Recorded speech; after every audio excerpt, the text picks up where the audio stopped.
नमस्कार मंडळी. आज आपण सविस्तरपणे जाणून घेणार आहोत सोन्याच्या दराबद्दलची संपूर्ण माहिती.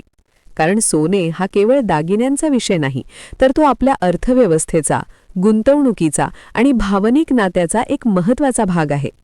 गेल्या काही दिवसांपासून आंतरराष्ट्रीय बाजारात निर्माण झालेल्या तणावामुळे सोन्याच्या किमतीत सातत्याने चढ-उतार पाहायला मिळत आहेत आणि सुरक्षित गुंतवणुकीचा पर्याय म्हणून गुंतवणूकदार पुन्हा एकदा सोन्याकडे वळताना दिसत आहेत.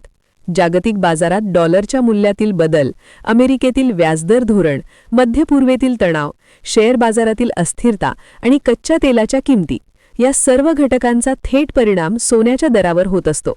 भारतात आज 24 कॅरेट आणि 22 कॅरेट सोन्याच्या दरात वाढ नोंदवली गेली असून अनेक शहरांमध्ये प्रति 10 ग्रॅम दरात लक्षणीय फरक दिसून येतो आहे.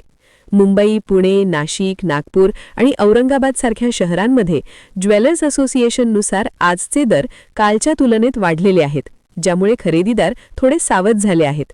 लग्नसराईचा हंगाम जवळ येत असल्यामुळे बाजारात मागणी वाढण्याची शक्यता आहे आणि मागणी वाढली की दर आणखी वाढू शकतात, असा अंदाज तज्ज्ञ व्यक्त करत आहेत.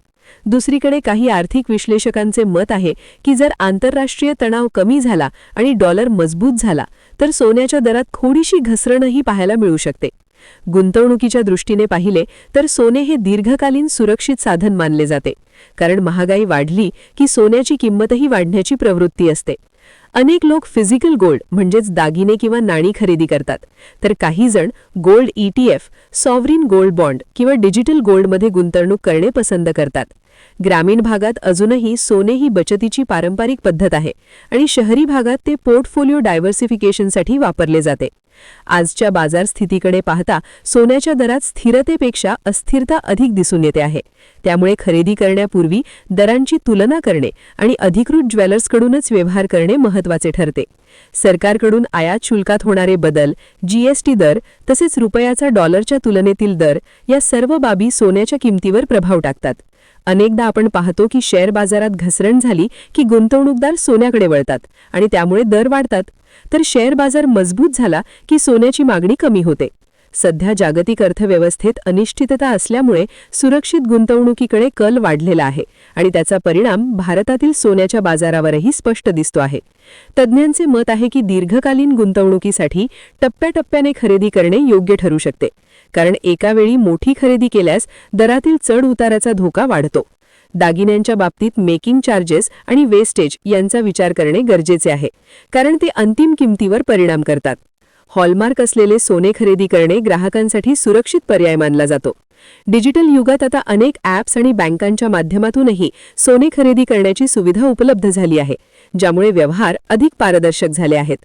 आजचा सोन्याचा दर जरी वाढलेला असला तरी दीर्घकालीन दृष्टीने पाहता सोने अजूनही स्थिर आणि सुरक्षित गुंतवणुकीचा पर्याय मानला जातो.